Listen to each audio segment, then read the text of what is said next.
કમરના દુખાવાથી બચવા માટે શું કરવું જોઈએ?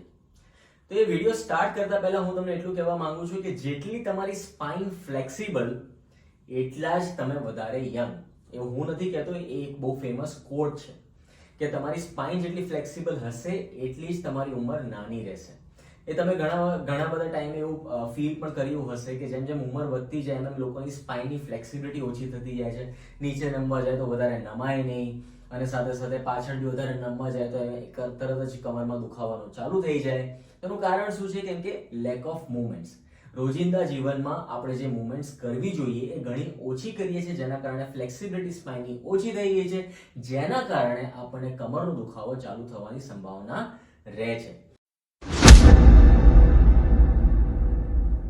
તો આજના વિડીયોમાં મિત્રો આપણે વાત કરવાના છીએ કે કમરના દુખાવાથી બચવા માટે કયા કયા પ્રિકોશન લેવા જોઈએ.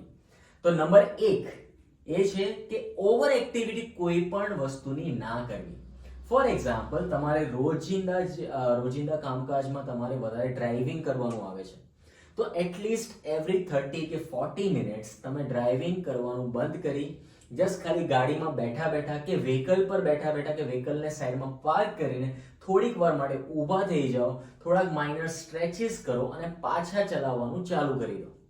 હવે એનાથી થશે શું કે કન્ટિન્યુઅસ જે મસલ, જે સ્નાયુઓ પર પ્રેશર આવી રહ્યું છે એ પ્રેશર ઓટોમેટિકલી રિલીવ થઈ જશે, મસલ્સ તમારા રિફ્રેશ થઈ જશે અને એના પછી ફરીથી 30-40 મિનિટ માટે કામ કરવા માટે તૈયાર થઈ જશે. અગર આપણે કન્ટિન્યુઅસલી લોડ આપીશું સ્નાયુઓ પર તો એ પછી લોડ લેવાનું છોડી દેશે અને સીધું લોડ આપશે હાડકાઓ પર. હાડકાઓ પર લોડ વધશે તો સાથે સાથે એમાં જે સ્પાઇનની વચ્ચે રહેલી ગાદી છે એની પર લોડ વધશે, ગાદી ખસી જશે અને કમરનો દુખાવો વધી જશે. તો એટલા માટે સૌથી પહેલું પ્રિકોશન, ઓવર એક્ટિવિટી ટાળો.